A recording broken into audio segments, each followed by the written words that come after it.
السلام علیکم ناظرین۔ میری 4 بیویاں بانج تھیں اور میں بہت ہی امیر ترین مرد تھا۔ میری عمر 40 سال ہو گئی تھی اور مجھے اولاد کی شدید خواہش تھی۔ ایک دن میرا دوست مجھے کوٹھے پر لے گیا اور کہا کہ یہاں ایک لڑکی پیسے لے کر بچہ پیدا کر دیتی ہے۔ میں راضی ہو گیا۔ جب میں اس لڑکی کے پاس گیا تو میرے سر پر آسمان گر پڑا، کیونکہ وہ کہانی کو آگے جاننے کے لیے پلیز یار آپ چینل کو ضرور سبسکرائب کریں، شکریہ۔ میں بہت امیر تھا اور 4 شادیاں کر لیں لیکن اولاد نہ ہوئی۔ پھر ایک دن دوست نے کہا کہ طویف پیسے لے کر بچہ پیدا کر دیتی ہے۔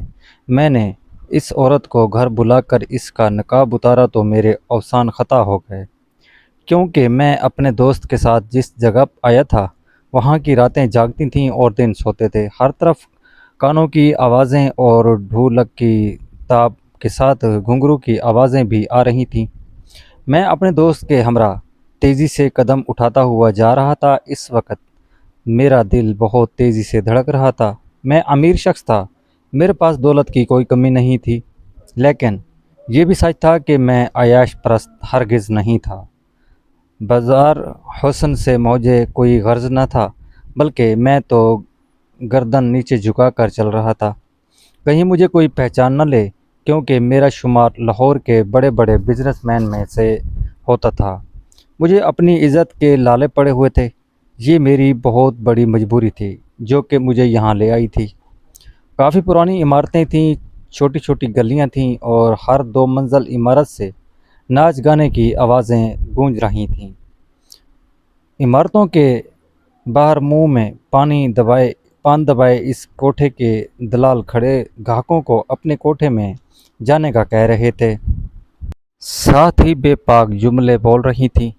صاحب ہمارے کوٹھے کو عزت بخش کر تو دیکھو، آپ کی طبیعت حشاش بشاش ہو جائے گی۔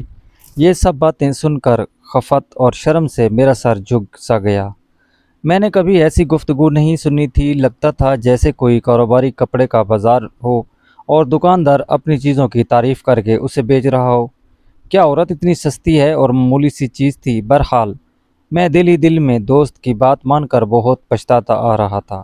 مجھے یہاں آنا ہی نہیں چاہیے تھا، یہ بہت بڑی غلطی تھی۔ میرا جی چاہ رہا تھا کہ میں یہاں سے واپس چلا جاؤں کہ جب ایک کوٹھے کے پاس جا کر میرے دوست عمران کے قدم رکے تھے۔ اس سے پہلے کہ میں انکار کرتا، عمران نے میرا ہاتھ پکڑ کر اس عمارت کی سیڑھیوں چڑھنے لگا۔ سیڑھیاں سیمنٹ کی بنی ہوئی تھیں، سیڑھیوں کی دیواروں پر پان کے داغ لگے ہوئے تھے، عجیب سی بدبو پھیلی ہوئی تھی، اور ہم لوگ اوپر گئے تو صحن میں سفید چاندی بچھی ہوئی تھی اور شراب اور گلاب کے پھولوں کو ملا کر ایک عجیب سی بھوکا احساس مجھے ہوا تھا۔ سامنے سفید چاندنی پر سرخ رنگ کے تکیے پر ٹیکے لگائے ہوئے شائقین اس لڑکی کا رقص دیکھ رہے تھے۔ وہ لڑکی پاؤں میں گھنگرو پہنے گیت اور گانوں کے دھن پر رقص کر رہی تھی۔ سامنے ایک کونے پر ہارمون اور ڈھولک والے بیٹھے تھے جو الگ سے ہی اپنا ایک راگ بجا رہے تھے۔ سامنے تخت پر ایک ادھیڑ عمر خاتون منہ میں پان لیے اس لڑکی کے رقص کو دیکھتے ہوئے پاؤں میں پھیلا رہی تھی۔ مجھے وہاں کا ماحول دیکھ کر وحشت سی ہوئی۔ میں نے عمران سے کہا کہ چلو یہاں سے، مجھے یہاں کوئی بات نہیں کرنی، تو وہ کہنے لگا، ارے مرد بنو، کیوں اتنا گھبرا رہے ہو؟ یہ کہہ کر وہ مجھے اس تخت پر بیٹھی عورت کے پاس لے گیا۔ وہ شاید عمران کو جانتی تھی۔ مجھے اس کے ساتھ دیکھ کر سر سے پاؤں تک عمران سے آنکھوں کے اشارے سے پوچھنے لگی، یہ کون ہے؟ عمران نے کہا، میرا دوست ہے، اسے حسینہ ملوا دو، اولاد چاہیے اسے۔ اس نے ادھر میرے آنے کی فوراً اصل وجہ بتا دی۔ اس عورت نے پہلے گلدان میں پان کی پیپ پھینکی، پھر مجھے دیکھنے لگی، کہنے لگی، بیٹھو میاں، یوں کھڑے کھڑے تو بات نہیں ہوگی، تم سے وہاں رکنا ہی نہیں چاہتا تھا، بس میری مجبوری اور بے بسی مجھے یہاں لے آئی تھی۔ میں تخت کے ایک کونے پر جا کر بیٹھ گیا۔ وہ کہنے لگی، دیکھو صاحب، میں پیسوں میں کمی نہیں کرتی، پورے سال کی لڑکی میرے کام کی نہیں رہتی، تیرے بچے کو اپنے وجود میں پالے گی تو ظاہر ہے کما کر تو نہیں دے گی، نہ ہی اس لیے 10 لاکھ لوں گی، آدھی رقم پہلے دینی پڑے گی۔ میرا دل اب بھی اندر سے بے چین تھا اور میں ایک نظر عمران کو دیکھ رہا تھا۔ مجھے اطمینان لانے لگا نہیں کہ وہ لڑکی کو یہاں نہیں رکھوں گا۔ وہ کہنے لگا کہ 15 لاکھ۔ میں نے جیب سے اپنی چیک بک نکالی اور 15 لاکھ کا چیک اسے دے دیا۔ میرے لیے پیسوں کا کوئی مسئلہ نہیں تھا۔ اس عورت کی آنکھیں پھٹی کی پھٹی رہ گئیں جب اس نے 15 لاکھ کا چیک دیکھا، پھر وہ مجھے دیکھ کر مسکرانے لگی۔ پھر اس نے ایک لڑکی کو پکارا، ارے او چمبلی کہاں مر گئی؟ اس کی ایک پکار وہ لڑکی اس کے پاس آ گئی۔ وہ سانولی سی لڑکی اور چہرے کے نقوش میں کشش تھی۔ کہنے لگی، حسینہ کا گاہک ہے، اسے کہو کہ تیاری پکڑ لے۔ اس سے پہلے کہ وہ چمبلی نامی لڑکی حکم کی تعمیل کرتی، میں نے اسے کہا کہ پہلے میں لڑکی دیکھنا چاہتا ہوں۔ لڑکی خوبصورت ہونی چاہیے، مجھے بچہ خوبصورت چاہیے۔ میری بات سن کر وہ عورت کہکا لگانے لگی، ہاں جا کر دیکھ لو، ہوش اڑ جائیں گے تو کہنا۔ جا چمبلی صاحب کو حسینہ دکھا دو۔ اور مجھ سے کہنے لگی، آئیے صاحب۔ میں کھڑا ہو گیا اور اس چمبلی نامی لڑکی کے ساتھ چلنے لگا۔ وہ لڑکی مجھے ایک کمرے کے باہر چھوڑ کر چلی گئی۔ پہلی بار میرا دل بڑی زور زور سے دھڑک رہا تھا۔ اولاد کے اصول کی خواہش مجھے کہاں لے جا کر کھڑا کر دیا تھا۔ ایسی حالت تو میری کبھی اپنی بیویوں کے کمرے میں جاتے ہوئے نہیں ہوئی تھی۔ شاید بات جائز یا ناجائز کی تھی، نہ تھی میرے لیے جائز، اور یہ لڑکی اب تو میرے بچے کو اپنے کوکھ میں جنم دے گی۔ لیکن میری بے بسی تھی کہ میں اس راہ کو چننے پر مجبور تھا۔ جب میں نے کمرے پر دستک دی تو اس نے کہا، کون ہے؟ آ جاؤ اندر۔ میں نے دروازہ کھولا تو سامنے ایک لڑکی آدھے گھونگھٹ نکالے سجی سنوری بیٹھی تھی، اور میں نے بڑی مشکل سے اسے بس ایک نظر دیکھا، پھر کمرے کا دروازہ بند کر دیا اور اس کے پاس آ کر بیٹھ گیا۔ میں نے اب تک اس کا چہرہ نہیں دیکھا تھا کیونکہ وہ گھونگھٹ نکالے بیٹھی ہوئی تھی۔ میں اس کے سامنے جا کر بیٹھ گیا، لیکن خود میں اتنی ہمت نہیں ہو رہی تھی کہ اس کی طرف دیکھوں۔ شاید میرا ضمیر اس بات کی اجازت نہیں دے رہا تھا، اور وہ اس لیے کہ میں نے آج تک کوئی گناہ نہیں کیا تھا۔ جب مجھے یوں خاموش دیکھا تو وہ لڑکی کہنے لگی، کیا بات ہے صاحب، پوری رات کیا ایسے ہی بیٹھے رہو گے؟ اس لڑکی کی آواز نے مجھے چونکا دیا۔ میں نے بڑی مشکل سے اس کی جانب دیکھا جو میرے لیے بالکل نامحرم تھی۔ دیکھیے، میں اس کی قیمت دے چکا ہوں۔ میں نے بے مشکل ہی اپنے آپ ہاتھوں سے اس کا گھونگھٹ اٹھایا، اور جیسے ہی اس کے چہرے کی طرف دیکھا تو میرے ہوش اڑ گئے۔ وہ تو میں ایک دولت مند اور امیر کبیر شخص تھا، باپ دادا کی کروڑوں کی جائیداد کا اکلوتا وارث۔ میری بدقسمتی یہ تھی کہ میں بے اولاد تھا۔ میں خاندانی رئیس تھا۔ میری پہلی شادی میرے والدین کی پسند سے ہوئی تھی۔ میری بیوی میری پھپھو ذات تھی، عمر میں مجھ سے 7 سال بڑی تھی، لیکن اخلاق کی بہت اچھی تھی۔ میری شادی کو 10 سال ہو گئے، لیکن اولاد نہ ہوئی۔ دنیا جہان سے میں نے آمنہ کا علاج کروایا، مگر وہ مجھے اولاد نہ دے سکی۔ میں نے اپنے بھی سارے ٹیسٹ کروائے، کہیں مجھ میں کوئی کمی تو نہ ہو، لیکن میری بیوی 5 تھی۔ 10 سال کا عرصہ گزرنے کے بعد میں نے آمنہ سے کہا کہ مجھے دوسری شادی کرنے کی، کیونکہ مجھے اولاد چاہیے۔ میری بات سن کر چند دن تو بہت روئی، پھر اس نے مجھے دوسری شادی کی اجازت دے دی۔ لیکن پھر تو جیسے وقت ایسے ہی گزرنے لگا، جیسے 5 سال میں نے اپنی 4 بیویوں کے ساتھ گزارے تھے، لیکن مجھے اولاد نہ ہوئی۔ 25 سال میں نے شادی شدہ زندگی کے گزارے تھے۔ میری عمر اب 40 سال کی ہو گئی تھی۔ میں اپنی بیویوں کا علاج کروا کے تھک چکا تھا۔ نہ جانے مسئلہ کیا تھا، ہر بار میری رپورٹ ٹھیک آتی تھی، بس بیویاں یہ صلاحیت نہیں رکھتی تھیں۔ کبھی کبھی میری عقل اس بات کو تسلیم ہی نہیں کرتی تھی۔ مسئلہ ایک بیوی میں ہوتا تو سمجھ میں آتی، 4 بیویوں میں ایک ہی مسئلہ تھا۔ بہرحال اب میں 5ویں شادی نہیں کر سکتا تھا، اس لیے مجھے اپنی ایک بیوی کو چھوڑنا تھا۔ لیکن میری ساری بیویاں ہی نیک اور بہت اچھے اخلاق کی مالک تھیں۔ میں کیسے ان میں سے کسی ایک کے ساتھ زیادتی کرتا؟ لیکن عمر کے جس حصے میں پہنچ چکا تھا، آگے بڑھاپا ہی بڑھاپا تھا، اس لیے مجھے تو اولاد جلد از جلد چاہیے۔ میں جب عمران سے بات کی تو اس نے مجھے یہ راستہ بتایا جو سراسر گناہ کا تھا۔ پہلے تو میں نے فوراً اس سے انکار کر دیا۔ میں نے کہا کہ میں خاندانی شریف انسان ہوں، ایک طوائف سے کیوں اولاد پیدا کروں گا؟ وہ کہنے لگا کہ پھر ایک بیوی کو طلاق دے دو، تمہاری پہلی بیوی بھی اب بیمار رہنے لگی ہے۔ عمران کی بات سن کر میں نے کہا، اس وقت ہی تو اسے میری سب سے زیادہ ضرورت ہے، میں اسے کیوں چھوڑ دوں؟ وہ مجھ سے کہنے لگا کہ پھر اپنی عمر دیکھ لو، بڑھاپے میں تم قدم رکھ چکے ہو، بس وقت گزرنے کے ساتھ ساتھ اولاد ہونے کے چانسز بھی کم ہو جائیں گے۔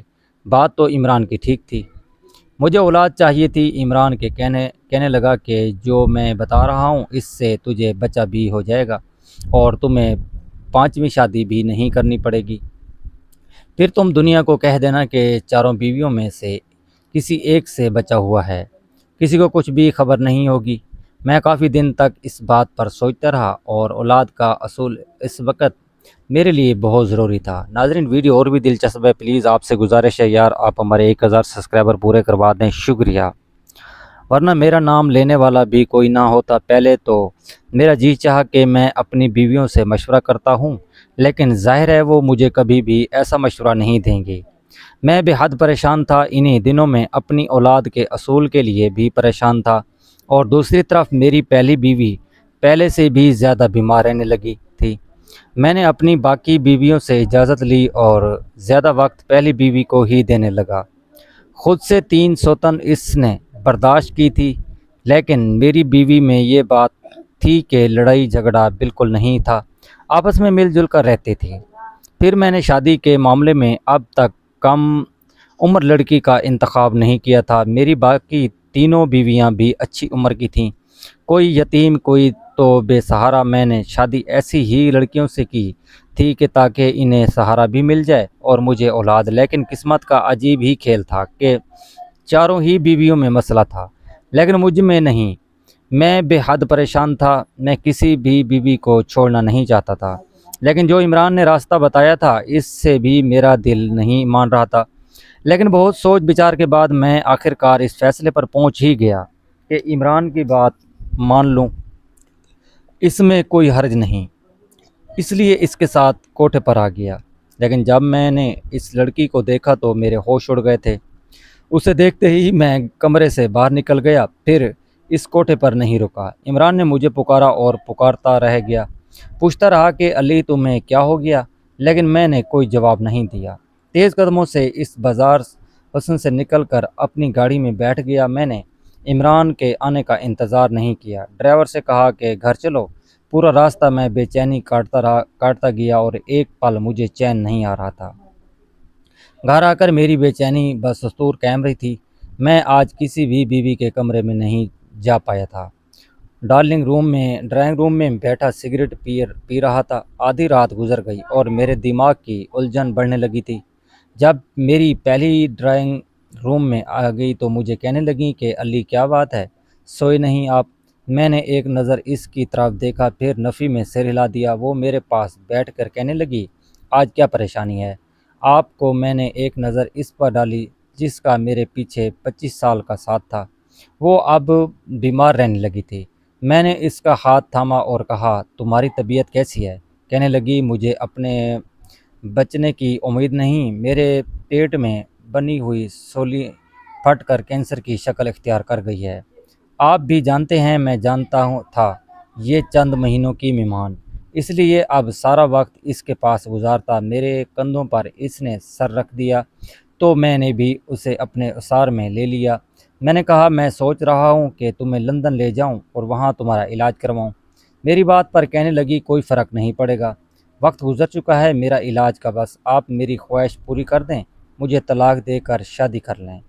اس کی بات پر میں نے اس کی طرف دیکھا تو وہ کہنے لگی، میں اس گھر میں ایک کمرے میں رہ لوں گی، لیکن میں مرنے سے پہلے آپ کا بچہ دیکھنا چاہتی ہوں۔ اس کی بات سن کر میری آنکھوں کے سامنے حسینہ کا وہ چہرہ گھومنے لگا۔ میں نے اسے کہا کہ میں تمہیں اتنا بڑا غم نہیں دے سکتا، پہلے ہی تم پر سوتن لا چکا ہوں، شاید اس بیماری سے تم دو چار ہو گئی ہو۔ وہ کہنے لگی، ایسا نہیں ہے، میں تو یہ سمجھتی تھی کہ آپ صاحب اولاد ہو جائیں، مگر یہ نہیں پتہ تھا کہ میرا سایہ آپ کی باقی بیماریوں کو بھی ایسا ہی کر دے گا۔ یہ کہہ کر وہ رونے لگی۔ میں نے کہا، ایسا کچھ نہیں ہے، مت ایسا سوچو، اولاد شاید میرے نصیب میں نہیں۔ میری بات سن کر وہ کہنے لگی، آپ نے شادی ہمیشہ بے سہارا لڑکیوں سے کی تاکہ آپ کو کوئی نیکی اللہ کو پسند آ جائے، تو پھر رات کو اس طوائف خانے سے کیوں بھاگ کر واپس آئے گئے؟ اس کے منہ سے یہ سن کر مجھے حیرت کا جھٹکا لگا۔ میں نے کہا، تمہیں کس نے بتایا؟ میری بات اس نے ایک گہری سانس لی اور کہنے لگی، وہ چھوڑ دیں، میری بات کا جواب دیں۔ میں نے کہا، میرا دل نہیں مانا، کیونکہ وہ طوائف ہے، پھر بہت کم عمر ہے، بس 18 سال کی لڑکی ہے، اسے دیکھ کر تو مجھے اس پر ترس آ سکتا ہے، پتہ نہیں اس کم عمر میں اس بیچاری سے کیا گھٹیا کام کیوں کروایا لیا جا رہا ہے۔ میں اس لیے وہاں سے واپس آ گیا تھا۔ وہ لڑکی 18 سال سے بڑی نہیں تھی، بے حد حسین تھی مگر کم عمر تھی۔ اگر میری شادی کے بعد میری بیٹی ہو جاتی تو شاید اس لڑکی سے بھی زیادہ پیاری ہوتی۔ میری بیوی کہنے لگی اس سے نکاح کر لیں۔ علی اس کی بات پر میں نے کہا ہوش میں تو ہو، ایک طوائف کب سے شادی کرتی ہے، پھر اس کی مالکن مجھے یہ قدم کیوں اٹھانے دے گی، پھر وہ بہت چھوٹی ہے، اس کے پاس جاتے ہوئے مجھے شرم آتی ہے۔ میری بیوی کہنے لگی کہ ہو سکتا ہے آپ اسے اس کوٹھے سے آزاد کروانے میں کامیاب ہو جائیں تو اللہ آپ کو صاحب اولاد کر دے۔ اپنی بیوی کی بات سن کر میں چپ سا ہو گیا۔ کچھ دن اسی بارے میں سوچتا رہا، پھر یہ سوچ کر میں نے اس سے نکاح کر لیتا، کیا پتہ اللہ کو میری یہ بات پسند آ جائے اور مجھے اولاد ہو جائے، حسینہ بھی اس کوٹھے سے بچ جائے۔ میں اگلے روز ہی کوٹھے پر پہنچ گیا۔ میری نیت اس لڑکی کو اس ماحول سے نکالنے کی تھی۔ میں نے 20 لاکھ کا چیک اس عورت کے ہاتھ میں رکھ دیا۔ وہ کبھی مجھے دیکھ رہی تھی تو کبھی اس چیک کو، پھر کہنے لگی اتنی بڑی رقم کیوں دے رہے ہو؟ میں نے کہا مجھے حسینہ سے نکاح کرنا ہے اور اس کے بعد اس کا اس کوٹھے پر کوئی تعلق نہیں۔ وہ لالچی عورت تھی، اس نے فوراً مان گئی۔ میں نے پہلی بیوی کو اس کی خواہش کے مطابق طلاق دے دی۔ وہ میرے ہی گھر میں ایک کونے میں ایک کمرے میں رہتی تھی۔ میں اس کے سامنے تو نہیں جاتا تھا لیکن اس کی ہر چیز کا خیال رکھنے کی کوشش پوری کرتا تھا۔ میں نے چند لوگوں کی موجودگی میں حسینہ سے نکاح کر لیا اور اسے اپنے ساتھ اپنے گھر لے آیا۔ وہ پھٹی پھٹی آنکھوں سے میرا محل نما گھر دیکھ رہی تھی اور علی صاحب یہ سب تمہارا ہے، تو تم تو بہت امیر اور میرے ساتھ ساتھ تو بہت کچھ خرید کر رکھا ہے۔ میں عمر میں اس سے بہت زیادہ بڑا تھا۔ اس کا لہجہ سن کر مجھے برا سا لگا کیونکہ میں اس کا گاہک نہیں بلکہ شوہر تھا۔ میں نے اپنی تینوں بیویوں سے حسینہ کا تعارف کروایا، پھر اسے اپنی پہلی بیوی سے ملوایا۔ آخر میں نے اپنے تیسرے نمبر کی بیوی سے کہا کہ وہ اسے میرے کمرے میں چھوڑ آئے۔ وہ کمرے میں چھوڑ آئی۔ میں ڈرائنگ روم میں سگریٹ پی رہا تھا، نہ جانے کیوں کمرے میں جانے کی میری ہمت نہیں ہو رہی تھی۔ میری پہلی تینوں بیویاں با کردار نیک سیرت کی مالک تھیں اور یہ لڑکی اس کی زندگی میں آنے والی میں پہلا مرد نہ تھا۔ ہمدردی اپنی جگہ، لیکن ایک بیوی کے روپ میں قبول کرنا آسان کام نہیں تھا، لیکن اولاد کی خاطر میں یہ کڑوا گھونٹ پینے کو تیار تھا۔ میں نے سوچا شاید اللہ کو میری یہ نیکی پسند آ جائے۔ میں اپنی ہمتوں کو جمع کر کے کمرے میں گیا۔ اس وقت تک حسینہ سو چکی تھی۔ وہ بہت ہی کم عمر تھی۔ بے شک میں نے 4 شادیاں کی تھیں لیکن اتنی چھوٹی اور کم عمر لڑکیاں ان میں سے کوئی بھی نہیں تھی۔ میں نے پھر اسے بھی سونے دیا اور خود بھی سو گیا۔ صبح جب میری آنکھ کھلی تو حسینہ مجھے بڑی حیرت سے دیکھ رہی تھی۔ میں نے رات اس سے کچھ نہیں کہا تھا، شاید اس لیے مجھے یوں حیرت سے دیکھ رہی تھی۔ میں نے اٹھ کر اسے کہا کہ وہ ناشتہ لے کر رات بھی اس نے کچھ ٹھیک سے نہیں کھایا تھا، کہہ کے میں کمرے سے باہر نکل گیا۔ کچھ دیر بعد حسینہ بھی باہر آ گئیں۔ میری باقی بیویوں کے ساتھ ناشتہ کیا۔ میری عادت تھی کہ میں باری باری سب بیویوں کے ساتھ اپنے ہاتھ سے ایک ایک نوالا ضرور کھاتا تھا۔ چاروں بیویوں کے ساتھ میں نے آج تک انصاف والا معاملہ ہی رکھا تھا۔ چند دنوں میں نے حسینہ سے کسی قسم کا کوئی رشتہ قائم نہیں کیا اور اسے اچھے سے بات چیت ضرور کی تھی۔ چند دن ہی گزرے تھے کہ مجھ سے کہنے لگی صاحب مجھے یہ بتائیں کہ آپ نے اتنے پیسے دے کر مجھے خریدا کیوں؟ میں اس کے منہ سے یہ سن کر حیران ہو گیا۔ میں نے کہا کہ یہ بات کیوں کی تم نے؟ میں نے تمہیں خریدا نہیں بلکہ تم سے نکاح کیا ہے۔ مجھے اس کی یہ بات بری لگی تھی تو کہنے لگی میں جانتی ہوں نکاح سے پہلے 10 لاکھ کی رقم آپ نے ادا کی، مجھے تو لگا تھا کہ آپ ایک رات بھی صبر نہیں کریں گے، مجھ سے اپنے پیسے وصول کرنے کی کوشش کریں گے، لیکن آپ تو میں اس کی بات سن کر حیران ہو گیا۔ اس کی بات پر مجھے شدید غصہ آنے لگا اور وہ مزید ایسا ہی کچھ بولتی تو شاید میں اس کے منہ پر کوئی تھپڑ ہی زور سے مار دیتا، لیکن وہ چپ ہو گئی۔ میں نے کہا تم میری بیوی ہو، سمجھی کوئی بازارو نہیں، اسی بات پر مجھ سے مت کرنا، اور نہ چاہتے ہوئے میرا لہجہ بلند ہو گیا۔ مجھے غصے میں دیکھ کر وہ کہنے لگی ہم سب ایسے ہی باتیں کرتے ہیں، صاحب میں نے تو ہوش سنبھالتے ہی مرد کے ایسے ہی رخ دیکھے تو نوچ کھانے والے، جنون بربریت کا نشانہ بنانے والے بھوکے کتے جیسے۔ مجھے حیرت ہوتی ہے کہ آپ کیسے مرد ہو جس نے میری سب سے بڑی قیمت ادا کی ہو لیکن پہلی رات مجھے سکون سے سونے دیا۔ مجھے حیرت ہوئی ورنہ تو تیز بخار میں بھی کوئی مجھے بخشا نہیں تھا۔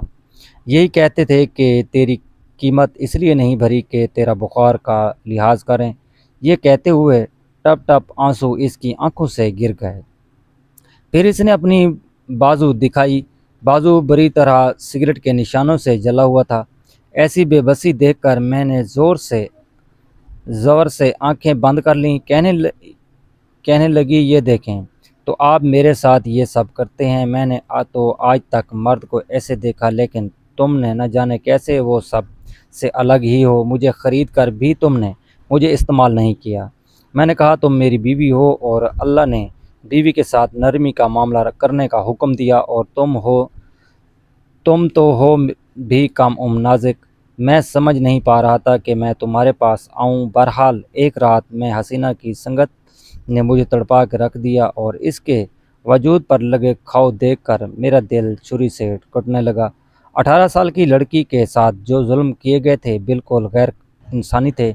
بہرحال وقت کے ساتھ ساتھ حسینہ کے زخم بھی بھرنے لگے اور منہ سے کہتی آپ نے مجھ بدکاری کو نکاح کے رشتے سے متعلق بنا دیا ہے اور میرے اخلاق اور محبت سے بہت متاثر تھی۔ آہستہ آہستہ اس کی زبان بھی ٹھیک ہو گئی۔ وہ منہ سے ادب سے بات کرنے لگی۔ میری شادی کے چند مہینے بعد ہی مجھے خوشخبری مل گئی تھی جس کی میں نے بہت دعائیں کی تھیں۔ حسینہ امید تھی اور مجھے تو اپنے کانوں پر یقین نہیں آ رہا تھا۔ میں اپنے رب کے حضور سجدے میں رو رو کر شکر ادا کرنے لگا۔ 9 مہینے تک میں نے حسینہ کا بہت خیال رکھا بلکہ اسے بستر سے پاؤں تک نیچے نہیں اترنے دیا۔ لیکن جب ڈیلیوری کا وقت قریب آیا تو میں لیبر روم کے باہر بہت ہی بے چینی سے چکر کاٹ رہا تھا جب لیڈی ڈاکٹر آئی اور بے حد پریشان بھی مجھے سے کہنے لگی کہ آپ کی بیوی کی حالت ٹھیک نہیں ہے، یا تو ہم ماں کو بچا سکتے ہیں یا تو پھر بچے کو۔ یہ سن کر تو میرے ہوش ہی اڑ گئے۔ مجھے اتنے عرصے بعد اولاد کی خوشی مل رہی تھی لیکن میرے سامنے ایک آزمائش کھڑی تھی۔ اس وقت میری حالت کیا تھی اور کیا ہو سکتی تھی یہ وہی شخص جان سکتا تھا جس پر یہ سب بیتا ہوا۔ میں نے اپنی آنکھیں بند کر لیں۔ میں نے کہا آپ ماں کو بچا لیں، بچے کا اللہ مالک ہے۔ وہ لیڈی ڈاکٹر اندر چلی گئیں اور میری آنکھوں سے آنسو بہنے لگے تھے۔ بے شک میری پہلے سے 3 بیویاں اور چوتھی، لیکن میں اپنی خواہش کی خاطر کسی کی جان لینے کا سوچ بھی نہیں سکتا تھا۔ میرے آنسو میرے بس میں نہیں تھے اس لیے بہنے لگے۔ کچھ ہی دیر بعد لیڈی ڈاکٹر باہر آئی اور اس نے پوچھا میری بیوی کیسی ہے؟ تو وہ کہنے لگی کہ ماں اور بیٹا دونوں ہی خطرے سے باہر ہیں۔ یہ سن کر تو حیرت کا جھٹکا سا لگا۔ میں بہت خوش ہوا تھا جب نرس نے میرے کانپتے ہاتھوں میں میرے بیٹے کو ڈالا تو اسے سینے سے لگا کر میں پھوٹ پھوٹ کر رونے لگا۔ میرے رب نے مجھے میرے صبر کا بہترین انعام دیا تھا۔ بے شک وہ اپنے بندوں پر زیادہ بوجھ نہیں ڈالتا جو اٹھا نہ سکے۔ ناظرین، اس طرح